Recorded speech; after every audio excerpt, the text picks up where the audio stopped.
రేపే వైశాఖ అమావాస్య, శని జయంతి. ఎంతో పవిత్రమైన విశేషమైన రోజు. మరి ఇంతటి విశేషమైన రోజు ఈ చెట్టును తాకితే చాలు జన్మల దరిద్రం దోషాలు తొలగిపోతాయి, శని దోషాలు శనిపీడ తొలగిపోతాయి. కాబట్టి ఎంతో విశేషమైన ఈ వైశాఖ అమావాస్య శని జయంతి రోజు ఏ చెట్టును తాకితే జన్మల దరిద్రం తొలగి కోటి జన్మల పుణ్యం వస్తుందో ఇప్పుడు ఈ వీడియోలో తెలుసుకుందాం. ఒకానొక సందర్భంలో కైలాసాన్ని చేరుకున్న నారదుడు శివుడి ముందు శని భగవానుడి గురించి పొగడ్డం మొదలు పెట్టాడట. ఎంతటి వారైనా ఆ శని ప్రభావం నుంచి తప్పించుకోలేరంటూ చెప్పసాగాడట.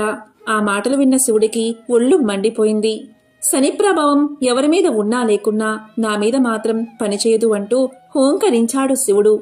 నారదుడు యథాప్రకారం ఆ మాటలను శనిదేవుడి వద్దకు మోసుకు వెళ్లాడు. నా ప్రభావం నుంచి తప్పించుకోవడం ఎవరి తరమూ కాదు, ఇది సృష్టిధర్మమంటూ కోపగించిన శని భగవానుడు శివుణ్ణి పలానా సమయంలో పట్టి పీడించి తీరతానంటూ శపథాన్ని చేశాడు. శని శపథం గురించి విన్న శివుడికి ఏం చెయ్యాలో పాలుపోలేదు. ఆ శని మాట నెరవేరితే తన ప్రతిష్ఠకే భంగం కదా అనుకున్నాడు. అందుకే శని చెప్పిన సమయానికి అతని కంటపడకుండా ఉండేందుకు భూలోకంలోని ఒక చెట్టు తొరల్లో దాక్కున్నాడు. మర్నాడు కైలాసంలో ఉన్న శివుడి చెంతకి శని భగవానుడు చేరుకున్నాడు.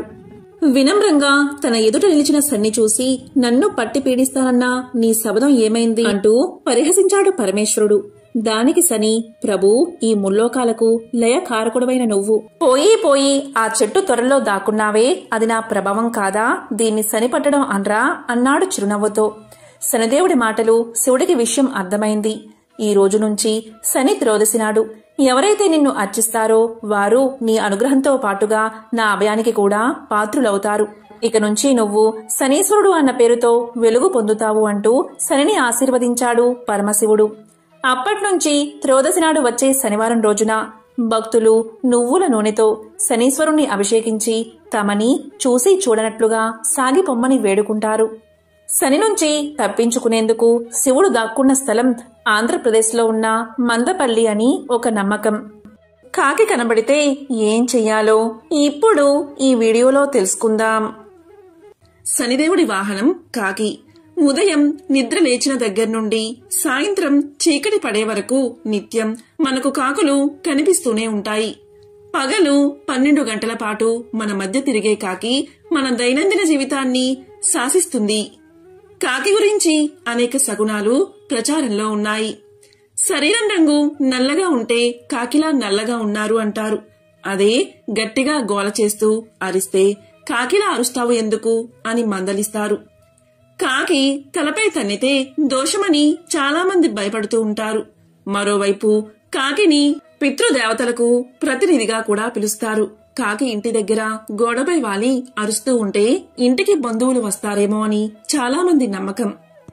నిజంగా కాకి బంధువులు వచ్చే విషయాన్ని ముందుగానే పసిగడుతుందా అనే సందేహం చాలా మందికి ఉంటుంది. కాకి అరుపుకు సంబంధించి రామాయణంలో ఒక కథ ఉంది. ఆంజనేయ స్వామి సీతమ్మను వెతుక్కుంటూ లంకకు వెళ్తాడు. అతను సీతమ్మ దగ్గరకు రాగానే చెట్టుపై ఉన్న పక్షి గట్టిగా అరుస్తుంది. అలా అది ఆంజనేయుడు వచ్చిన వార్తను సీతమ్మకు తెలియచేసిందని ఈ నమ్మకం పుట్టుకొచ్చింది.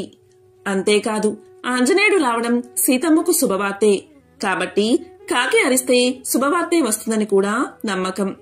అలాగే కాకి తలపై తన్నితే మాత్రం భయపడిపోయేంత అపనమ్మకం చాలా మందికి ఉంటుంది.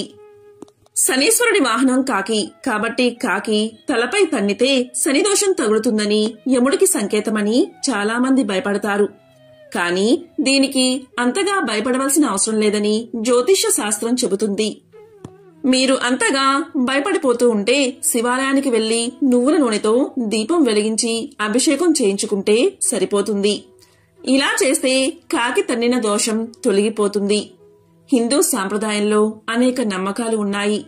మనం ఇంటి నుండి బయటకు వెళ్లినప్పుడు కొన్ని జంతువులు ఎదురైతే శుభం కలుగుతుందని, మరికొన్ని జంతువులు ఎదురైతే అశుభం కలుగుతుందని శకున శాస్త్రం తెలియచేస్తుంది. అదేవిధంగా కాకి గురించి కూడా చాలా విషయాలు ఉన్నాయి. మన పూర్వీకులు చెప్పింది ప్రకారం మనిషి జీవితం కాకితో ముడిపడి ఉంటుందని విశ్వసిస్తారు. పితృదేవతలు కూడా కాకి రూపంలో తిరుగుతూ ఉంటారని నమ్ముతారు. మనం ఏదైనా పని మీద వెళ్లేటప్పుడు కాకి వచ్చి గట్టిగా అరిస్తే మీరు చేపట్టబోయే పనులు విజయవంతంగా పూర్తి చేస్తారని సంకేతం. కాకి నోటితో దేన్నైనా పట్టుకుని దాన్ని మనిషిపై పడేస్తే అది అశుభానికి సంకేతం. కాకి నోటిలో మాంసం ముక్కలు పట్టుకుని వెళ్తూ కింద ఏ వ్యక్తిపై అయినా పడేస్తే ఆ వ్యక్తికి ఆపద వస్తుందని ఒక నమ్మకం.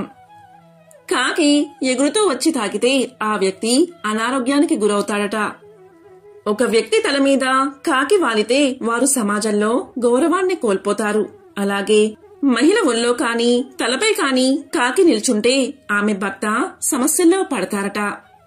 సాయంత్రం వేళ కాకి ఆగ్నేయం వైపు నుండి చూస్తే ద్రవ్య లాభం పొందుతారని అర్థం. కాకి అరుస్తూ రెక్కలతో కొట్టుకుంటూ ఉంటే దగ్గరలో ఉన్న వ్యక్తికి ఆపద కలుగుతుందని నమ్మకం. కాకి ఇంటి పరిసర ప్రాంతాల్లోకి వచ్చినప్పుడు బియ్యపు గింజలను వేస్తే దరిద్రదేవత ఇంట్లో నుండి బయటకు వెళ్లిపోతుంది. కాబట్టి కాకి ఇంటి దగ్గరికి వచ్చి వాలినప్పుడు కొన్ని బియ్యపు గింజల్ని వేసి పంపించండి. ఇలా చేస్తే దరిద్రదేవత మీ ఇంట్లో అస్సలు అడుగు పెట్టదు. లక్ష్మీదేవి మీ ఇంట్లో సిరుల వర్షాన్ని కురిపిస్తుంది. కాబట్టి ఇవే పూర్వం నుండి కాకి గురించి ఉన్న కొన్ని నమ్మకాలు. గరుడ పురాణం ప్రకారం కాకులు యమధర్మరాజుకు సందేశాన్ని ఇచ్చే వాహనాలుగా పనిచేస్తాయి. సూర్య పురాణం, పద్మ పురాణం ప్రకారం కాకులు దేవతలకు ఆహారాన్ని అందిస్తూ ఉంటాయి. వర్ణ వివక్ష ఈనాటిది కాదు, అనాది కాలం నుండి వస్తుంది. పక్షుల్లో కాకికి కూడా ఇలాంటి అవమానాలే ఎదురయ్యాయి. అయితే ఎప్పటికప్పుడు ఆయా కాలాల పరిస్థితులకు తగినట్లు ఈ వర్ణ వివక్ష రూపుమాపే ప్రయత్నాలు జరుగుతూనే ఉన్నాయి. ఒకసారి ఒక కాకి మనసుకి బాధ కలిగి సూర్యుడి గురించి తపస్సు చేసింది. అప్పుడు సూర్యుడు ప్రత్యక్షమై, ఏం కాకయ్యా, ఎందుకు ఈ తపస్సు, ఏం కావాలి నీకు అని అడిగాడు. దానికి కాకి, ఏం చెప్పమంటారు స్వామి, మా రంగు, గొంతు, శబ్దాన్ని చూసి అందరూ అసహించుకుంటున్నారు. లోకంలో మలిన పదార్థాలను తిని కాలం వెళ్లదీస్తున్నాము. లోకంలో ప్రతి జంతువు, పక్షి ఎవరో ఒకరికి వాహనంగా ఉండి కీర్తిని గడించారు. అలా మమ్మల్ని కూడా దీవించి గుర్తింపు కలిగేలా దీవించండి స్వామి, అదే నా కోరిక అంటుంది కాకి. సూర్యుడు ఆలోచించి, పితృదేవతలకు పెట్టే పిండము నీవు తప్ప మరే పక్షులు తినవు. ఆ పిండము నీవు తింటేనే ఆ ఆహారం పితృదేవతల ఆకలి తీరుతుందని వరమిస్తాడు. ఇంకో వరం ఏంటి అంటే, సూర్యుని కొడుకు శనీశ్వరుడు. ఆయనకు వాహనంగా ఉండడానికి ఏ జంతువులు, పక్షులు ముందుకు రావడం లేదు. నువ్వు వాహనంగా ఉండు, ఎలాంటి ఇబ్బంది లేదు అని వరమిస్తాడు సూర్య భగవానుడు. ఈ విధంగా నీవు గుర్తింపు పొందుతావు అని 2 వరాలు ఇస్తాడు కాకికి. అలా కాకి శనీశ్వరుడికి వాహనమవుతుంది. కొంతకాలం గడిచాక శనీశ్వరుణ్ణి ప్రార్థించి, స్వామి, కేవలం ఈ పిండం తిని పితృదేవతలకు ఆకలి తీర్చడం వల్ల సరైన గౌరవ మర్యాదలు అందడం లేదు. ఇది ఒక్కటే సరిపోవడం లేదు. నా కీర్తి ప్రతిష్టలు ఇంకా పెరిగేలా వరం ఇవ్వండి స్వామి అని అడుగుతుంది కాకి. అప్పుడు శనీశ్వరుడు ఆలోచించి, నీవు తీసుకునే ఆహారం దేవతలకు ఆహారమవుతుంది అని వరాన్ని ఇస్తాడు. అప్పట్నుంచి కాకికి ఆహారాన్ని పెడితే కూడా అది దేవతలకు వెళ్తుంది. అందుకే దేవాలయాల్లో పెట్టిన నైవేద్యం కొంచెం కాకికి ఆహారంగా పెడతారు. కాకి ఆ నైవేద్యాన్ని స్వీకరిస్తే దేవతలకు అందినట్లు కూడా భావిస్తూ ఉంటారు. ఈ రోజు ఎప్పుడైనా సరే కాకి కనిపిస్తే ఏదో ఒక ఆహారాన్ని పెట్టండి. ఇలా ఆహారం పెట్టిన తర్వాత కాకి ఆహారం తింటున్న సమయంలో 3 సార్లు ఓం శనైశ్చరాయ నమః, ఓం శనైశ్చరాయ నమః అని అనుకోండి. మీకు కుదిరితే ఈ రోజు నువ్వుల నూనెతో కాల్చిన చపాతీలను కాకులకు ఆహారంగా సమర్పించండి. కాకి శనిదేవుని వాహనం కనుక కాకి సంతృప్తి పడిందంటే శనిదేవుడు మిమ్మల్ని అనుగ్రహిస్తాడు. దీనివల్ల మీకు ఉండే శనిదోషాలు కూడా తొలగిపోతాయి. శనీశ్వరుడే మీకు ఐశ్వర్యాన్ని కలిగిస్తాడు. ఎప్పుడూ కూడా ధర్మబద్ధంగా జీవించే వారిపై శని ఎప్పుడూ కూడా తన కృపను కలగజేస్తాడు. శనిదేవుడంటే చాలా మందికి భయం ఉంటుంది. మంచి పనులు చేసేవారికి మంచి ఫలితాన్ని ఇస్తాడు. చెడు పనులు చేసేవారికి చెడు ఫలితాలను కలగజేస్తాడు. సూర్యుడు తన రాశిలో 1 నెల మాత్రమే ఉంటాడు. చంద్రుడు 2 నెలల కన్నా కొన్ని రోజులు ఎక్కువగా ఉంటాడు. గురుడు 1.5 నెల పాటు ఉంటాడు. బృహస్పతి 13 నెలలు ఉంటాడు మరియు బుధుడు, శుక్రుడు ఒక్కొక్క నెల మాత్రమే తమ రాశుల్లో ఉంటారు. కానీ నేనొక్కడినే అందరికన్నా ఎక్కువ కాలం, గరిష్టంగా 2.5 సంవత్సరాల నుండి 7.5 సంవత్సరాల వరకు రాశిలో ఉంటాను. ఏలినాటి శని ప్రభావం రాజులను, దేవతలను కూడా వదిలిపెట్టదు. ఆఖరికి శ్రీరాముడు కూడా ఏలినాటి శని కారణంగా వనవాసానికి వెళ్లవలసి వచ్చింది. అది కూడా నా 7.5 సంవత్సరాల ఏలినాటి శని ప్రభావమే. మరోపక్క ఏలినాటి శని ప్రభావం వల్లే వానరుల సైన్యం సహాయంతో వచ్చిన రాముడి చేతిలో ఓడిపోయి రావణుడు కూడా సంహరించబడ్డాడు. ఇలాంటి అనేక విషయాలు నీకు తెలిసి కూడా నన్ను చులకనగా చేసి చూశావు. ఈ ప్రభావం అనుభవించిన వారికే తెలుస్తుంది అని శనిదేవుడు రాజుకు వివరించి అక్కడ్నుంచి నిష్క్రమించాడు. తద్వారా కాలక్రమేణా శనిదేవుడి ప్రభావంతో ఏలినాటి శని కారణంగా విక్రమాదిత్యుడు కూడా అనేక కష్టాలను ఎదుర్కోవలసి వచ్చింది. విక్రమాదిత్యుడు అడవులకు వెళ్లాడు. ఆకలితో అలమటించాడు. ఆఖరికి నూనె గింజల నుండి నూనెను తీసే పనికి కూడా ఉపక్రమించాడు. క్రమంగా ఇలాంటి అనేక కష్టసాధ్యమైన మరియు ఊహకు కూడా అందని పనులకు కూడా ఉపక్రమించవలసి వచ్చింది. చివరికి ఈ సమస్యలు చేతులు తెగేదాకా కూడా వెళ్లాయి అంటే ఆశ్చర్యం కలగక మానదు. విక్రమాదిత్యుడు తన చివరి ఏలినాటి శని రోజుల్లో పొలాల్లో కూడా పనిచేశాడు. క్రమంగా ఏలినాటి శని చివరి రోజున పనిలో భాగంగా గట్టిగా పాడుతూ ఉండగా ఆ గొంతు ఒక రాజు కూతురు చెవిన పడి విక్రమాదిత్యుణ్ణి పెళ్లి చేసుకోవడానికి ఇష్టపడి సిద్ధపడింది. ఆమె అతని కష్టాలను చూసి చలించింది. కాని అతను కూడా రాజు అన్న విషయం ఆమెకు తెలీదు. వీరి పెళ్లి ద్వారా నెమ్మదిగా విక్రమాదిత్యునికి తన రాజభోగాలను, కీర్తి ప్రతిష్టలను తిరిగి తెచ్చిపెట్టాయి. అప్పుడు కాని విక్రమాదిత్యుడికి శనిదేవుడి బలం గురించి అంచనాలకు రాలేకపోయాడు. చేసిన తప్పుకు పశ్చాత్తాపం చెందిన విక్రమాదిత్యుడు ప్రతి శనివారం శనిదేవునికి ఉపవాస దీక్షను ఆరంభించాలని సంకల్పించాడు. దీనివల్ల విక్రమాదిత్యుడు తన తప్పు సరిదిద్దుకోవడానికి ప్రతిరోజు విగ్రహారాధన చేసేవాడు కూడా. విక్రమాదిత్యుడు తన ఉపవాస దీక్షా కాలాన్ని పూర్తి చేసుకున్న తర్వాత తన రాజభోగ వైభోగాలను తిరిగి పొంది సుఖ సంతోషాలతో రాజ్యపాలన చేశాడు. అప్పట్నుండి శనిదేవుణ్ణి తన ప్రధాన ఆరాధ్య దైవంగా భావించాడు విక్రమాదిత్య మహారాజు. హనుమంతుడు రామసేతు నిర్మాణంలో నిమగ్నమై ఉండగా శని భగవానుడు హనుమంతుణ్ణి బంధించేందుకు అక్కడికి వచ్చాడు. 2.5 గంటల సేపు హనుమను పట్టేందుకు వచ్చిన శనీశ్వరుడికి ఆంజనేయుడు చుక్కలు చూపించాడు. శని భగవానుడు హనుమంతుడి దగ్గరికి వచ్చి ఇలా అన్నాడు: హనుమా, నేను నిన్ను 2.5 గంటల పాటు పట్టుకోవాలి అనుకుంటున్నాను. నీ శరీరంలో ఏదైనా ఒక ప్రాంతాన్ని నాకివ్వు అని అడుగుతాడు.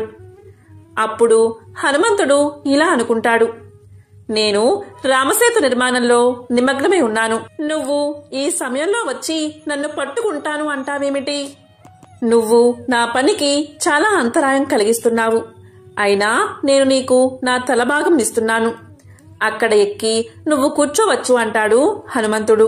హనుమంతుడు అలా పలకగానే శని భగవానుడు చటుక్కున తలపైకి ఎక్కి కూర్చున్నాడు. ఇటు హనుమంతుడు రామసేతు నిర్మాణంలో నిమగ్నమైపోయాడు. రాళ్లను, కొండలను తన తలపై మోయసాగాడు. ఆ బరువులను తట్టుకోలేక తలపై కూర్చున్న శని భగవానుడు గగ్గోలు పెట్టడం మొదలుపెట్టాడు.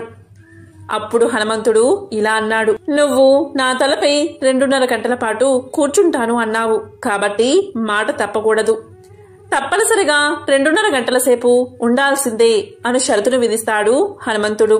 ఆ 2.5 గంటల తర్వాతే హనుమంతుడు శనీశ్వరుణ్ణి తల నుంచి కిందకి దించుతాడు. అప్పుడు శని ఇలా పలుకుతాడు: ఆంజనేయ, నీ భక్తులను అలాగే రామభక్తులను నేనేమీ చెయ్యను. వారికి ఎలాంటి బాధ కలిగించను అని ప్రమాణం చేస్తాడు. మొక్కల దగ్గరకు వెళ్లి గాలి పీల్చుకుంటే ఆరోగ్యం మెరుగుపడుతుందని ఆయుర్వేద గ్రంథాలు చెబుతున్నాయి. కనుక మొక్కలు ఎంతో విశేషమైనవి. ప్రతి మొక్క గొప్పదే. దాని ప్రత్యేకత దానికే ఉంటుంది. ఈ భూమి మీద పనికిరాని మొక్క అనేదే లేదు. మనం పిచ్చి మొక్కలుగా చూసే మొక్కల్లోనూ ఆయుర్వేదంలో ఎన్నో రకాల మందులు చేస్తారు. ఒక్కొక్క రకమైన మొక్కకు ఒక్కొక్క రకమైన విశిష్టత ఉంటుంది. అందుకే చెట్ల గొప్పతనాన్ని గుర్తించిన మన ఋషులు చెట్లను మన సంస్కృతిలో ఒక భాగంగా చేశారు. చెట్లను పూజించమని చెప్పారు. చెట్లు ప్రకృతిలో ఒక భాగం. ఈ చెట్టును తాకితే చాలు తరతరాలకు తరగని ఐశ్వర్యం వస్తుందని మన శాస్త్రాలు తెలియజేస్తున్నాయి. ఎంతో విశేషమైన శక్తివంతమైన ఈ వైశాఖ అమావాస్య శని జయంతి రోజు ఏ చెట్టును తాకాలి అంటే అదే మారేడు చెట్టు. మహాశివునికి ఎంతో ఇష్టమైన మారేడు వృత్తాంతం విన్నవారికి దారిద్ర్యం దరిచరదు. శివుడు ఐశ్వర్య ప్రదాత. అందుకే మారేడు ఆకులతో ఆయన్ని పూజించి సకల సంపదలను పొందవచ్చని, శనీశ్వరుడు బాధించడు అని శాస్త్రవాక్యం. మారేడు లేదా బిల్వం హిందూ దేవతల్లో ఒకడైన మహాశివుడికి ఎంతో ప్రీతికరం. శివపూజలో ముఖ్యమైనది. శివుణ్ణి బిల్వ పత్రాలతో పూజించడం శ్రేష్టం. బిల్వవృక్షం సాక్షాత్తు శివ స్వరూపమని దేవతలు భావిస్తారు. శివ పురాణంలో బిల్వపత్రం మహిమను తెలిపే కథ ఒకటి ఉంది. ఆ కథను ఇప్పుడు తెలుసుకుందాం. ఒకనాడు శనిదేవుడు శివుణ్ణి దర్శించుకోవడానికి కైలాసానికి చేరుకుని పార్వతీ పరమేశ్వరులను దర్శించి భక్తితో స్తుతించాడు. అంతటా శివుడు శనిదేవుని విధి ధర్మాన్ని పరీక్షించే నెపంతో నీవు నన్ను పట్టగలవా అని ప్రశ్నించాడు. అందుకు శని మర్నాటి సూర్యోదయం నుండి సూర్యుడు అస్తమించే కాలం వరకు శివుణ్ణి పట్టి ఉంచగలని విన్నవించాడు. అంతటా శివుడు మర్నాటి ఉషోదయ కాలమున బిల్వ వృక్ష రూపం దాల్చి ఆ వృక్షమునందు అగోచరంగా నివసించాడు. మహేశ్వరుని జాడ తెలియక పార్వతీదేవితో సహా దేవతలందరూ ముల్లోకాళ్ళు గాలించారు. వారెవ్వరికీ ఆ మహేశ్వరుడి జాడగాని శనిదేవుడి జాడగాని తెలియలేదు. ఆనాటి సూర్యాస్తమయ సంధ్యాకాలం గడిచిన పిదప మహేశ్వరుడు బిల్వ వృక్షం నుండి సాకార రూపంగా బయటకు వచ్చాడు. మరుక్షణమే శనిదేవుడు అక్కడ ప్రత్యక్షమయ్యాడు. నన్ను పట్టుకోలేకపోయావే అని పరమేశ్వరుడు ప్రశ్నించగా శనిదేవుడు నమస్కారం చేసి, ప్రభు, నేను పట్టుకోవడం వల్లే కదా లోకారాధ్యులైన తమరు ఈ బిల్వ వృక్ష రూపంగా ఇందులో దాగి నివసించారు అని పలికాడు. శనిదేవుని విధి నిర్వహణకు భక్తి ప్రపతలకు మెచ్చిన శివుడు ఈశ్వరుడినైనా నన్నే కొద్ది కాలం పట్టి నాయందే నీవు వసించి ఉండడం చేత నేటి నుంచి నీవు శనీశ్వరుడు అనే పేరుతో ప్రసిద్ధి పొందుతావు. అంతటా శని దోషం ఉన్నవారు ఆ దోష పరిహారార్థం నన్ను బిల్వపత్రాలతో పూజిస్తే దోష నివృత్తి జరుగుతుంది. బిల్వపత్ర పూజ చేత శివభక్తులైన వారిని ఈ శనీశ్వరుడు బాధించడు అని అభయాన్ని ప్రసాదించాడు. లక్ష్మీదేవి తపస్సు వలన బిల్వ వృక్షంగా పుట్టింది. అందుకే ఆమెను బిల్వ నిలయ అని పిలుస్తారు. బ్రహ్మ వర్చస్సు పొందడానికి సూర్యుని మెప్పు కోసం చేసే కామ్య యాగంలో బిల్వ కొయ్యను యూపస్తంభంగా నాటతారు. అశ్వమేధ యాగంలో ఇలాంటి బిల్వ యూపాలను 6 ప్రతిష్ఠిస్తారు. మారేడు దళాన్ని సోమవారం, మంగళవారం, ఆరుద్ర నక్షత్రం, సంధ్యా సమయం, రాత్రి వేళయందు, శివరాత్రి రోజున, సంక్రాంతి రోజున, పండుగ సమయాల్లో కోయకూడదు. కనుక ఈ దళాలను ముందు రోజు కోసి భద్రపరిచిన దళాలతో పరమశివుణ్ణి పూజించాలి. మారేడు దళము శివార్చనకు పనికి వచ్చే శివుడికి అతి ప్రీతికరమైన పత్రం. మారేడు దళం గాలిని, నీటిని దోషరహితం చేస్తుంది. పవిత్ర వృక్షాలలో ఒకటి. అలాగే శివుడికి ప్రీతికరమైన ఈ మారేడు ఆకులతో శివుణ్ణి పూజించడం వల్ల అనుకున్న కోరికలు నెరవేరతాయి. మారేడు దళం 3 భాగాలలో త్రిమూర్తులైన బ్రహ్మ, విష్ణు, మహేశ్వరులు ఉంటారు.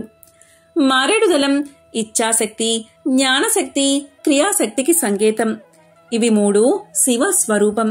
బిల్వపత్రానికి ఉండే త్రిదళ రూపం వలన వీటిని సత్వ, రజ, తమో గుణాలకు, సృష్టి స్థితి లయలకు, అకార ఉకార మకార సంయోగమైన ఓంకారానికి, శివుడి త్రినేత్రాలకు, ఆయన త్రిశూలానికి ప్రతీకులుగా భావిస్తారు. త్రిదళం త్రిగుణాకారం, త్రినేత్రంచ త్రియాయుధం, త్రిజన్మ పాప సంహారం, ఏకబిల్వం శివార్పణం అంటూ ఆరంభమవుతుంది బిల్వాష్టకం. ఇలా ఒక వృక్షజాతి ప్రాశస్త్యాన్ని గురించి చెప్పే అష్టకం మారేడు గురించి తప్ప మరి ఏ చెట్టు గురించి కూడా కనబడదు. వినాయక చవితి పూజలో వాడే పత్రిలో కూడా బిల్వ పత్రాలు భాగమే. తులసి, బిల్వ, వావిలి, ఉత్తరేణి, వెలగ, జమ్మి, ఉసిరిక, గరిక పత్రాలను అష్టబిల్వాలుగా చెబుతారు. శివ సహోదరి అయిన మహాలక్ష్మీదేవి హృదయం నుంచి మారేడు దళం ఆవిర్భవించడంతోనే శివునికి ఆ దళం ప్రీతికరమైనదని పురాణాలు చెబుతున్నాయి. మారేడు దళం చుట్టూ భక్తితో ప్రదక్షిణ చేసి భక్తితో స్పృశించడం ద్వారా శివుణ్ణి స్పృశించడమే అన్నట్లు శాస్త్రవచనం. మారేడు చెట్టు పూజ మరియు బిల్వపత్రం ఉపయోగించే విధానం ఇప్పుడు తెలుసుకుందాం. రోహిణీ నక్షత్రం రోజున మారేడు చెట్టు కింద పూజ చేస్తే దారిద్ర్య బాధలు తొలగిపోతాయి. సూర్యోదయం నుంచి వచ్చే రోహిణీ నక్షత్రం రోజు మారేడు చెట్టు పూజ చేస్తే సిరి సంపదలు వెల్లివిరుస్తాయి. రోహిణీ నక్షత్రం చంద్రుడికి సంబంధించింది. ఆ చంద్రుడిని ఆధిపత్యం వహించే దైవం శ్రీ మహాలక్ష్మి. అందుకే రోహిణీ నక్షత్రం రోజున మారేడు చెట్టు వద్ద పూజ చేస్తే ఐశ్వర్యం స్థిరంగా నిలబడుతుంది.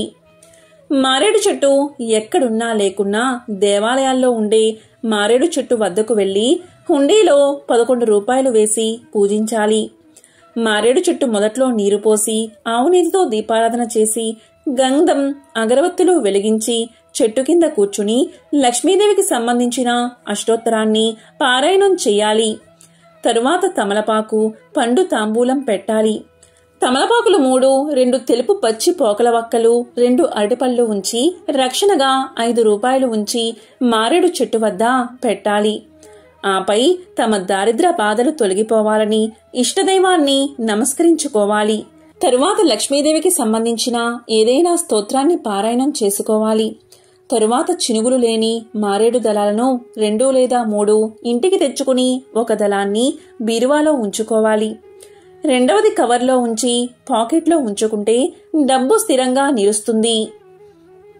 రోహిణీ నక్షత్రం నాడు ఈ విధంగా పూజ చేసి ఇంటికి తీసుకువచ్చే మారేడు దళాన్ని క్యాష్ బాక్స్లో ఉంచుకుంటే అష్టైశ్వర్యాలు చేకూరతాయి. పూజ ద్వారా సకల పాపాలు తొలగిపోతాయి. వేదాల ప్రకారం శివుడే ఐశ్వర్య ప్రదాత. అందుకే మారేడు ఆకులతో ఆయన్ని పూజించి సకల సంపదలు పొందవచ్చు అని పురాణాలు చెబుతున్నాయి. మారేడు అనగా అద్దం అన్నిటినీ ఇవ్వగలదు అని. ఈశ్వరుడు ఈ చెట్టు రూపంలో ఉన్నాడు కనుక పువ్వు పుయ్యవలసిన అవసరం లేకుండా ద్రవ స్థితిని పొందకుండా వాయుస్థితిని పొందిన కర్పూరంలా పువ్వు పూయకుండా కాయ వస్తుంది. అంత గొప్ప చెట్టు మారేడు చెట్టు. లక్ష్మీదేవి తన కుడి చేతితో స్పృశించిన చెట్టు మారేడు చెట్టు. అందుకే ఆ చెట్టుకు పండిన కాయను శ్రీఫలము అని పిలుస్తారు. మారేడు కాయలో ఉన్న గుజ్జును చిన్న కన్నం పెట్టి అందులో గుజ్జును తీసి దాన్ని ఎండబెట్టి దాంట్లో విభూది వేసి ఆ విభూదిని చేతిలో వేసుకుని పెట్టుకుంటే చాలా మంచిది. అరుణాచల్లో అరుదైన బహు బిల్వదళం చెట్టు ఉంది. అది 3, 9, 12 ఆకులను కలిగి ఉంటుంది. మగ పుష్పాలను పూజ చేసేటప్పుడు తొడిమ లేకుండా పూజ చేయాలి. కానీ మారేడు దళములు పూజ చేసేటప్పుడు మాత్రం కాడను తీసివేయకుండా ఈనెను పట్టుకుని శివలింగం మీద వేసి పూజించాలి. ఈ విధంగా మారేడు దళంతో పూజ చేసినప్పుడు బిల్వం, ఈనె శివలింగానికి తగిలితే ఐశ్వర్యం, ధనం తగ్గుపోతుంది. మనకు శాస్త్రాల్లో వివరించిన 5 లక్ష్మీ స్థానాల్లో మారేడు దళం ఒకటి.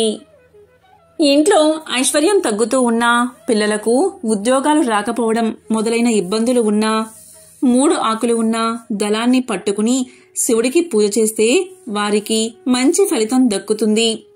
శివునికి మారేడు దళంతో పూజ చేసిన వెంటనే ఈశ్వరుడు త్రియాయుషం అంటాడట.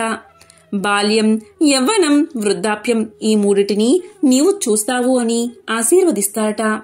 త్రియాయుషం కాబట్టి ఆయుర్దాయం పూర్తిగా ఉంటుంది. మారేడు దళం శివలింగం మీద బోర్లా పడితే జ్ఞానం సిద్ధిస్తుంది. ఎంతో విశేషమైన మారేడు చెట్టుకు సంబంధించిన ఈ కథను విన్నా, చదివినా, చెప్పినా, వినిపించినా సకల శుభాలు కలుగుతాయి. జన్మల దోషాలు తొలగి కోటి జన్మల పుణ్యం వస్తుంది. ఓం నమః శివాయ. ఓం నమో నారాయణాయ.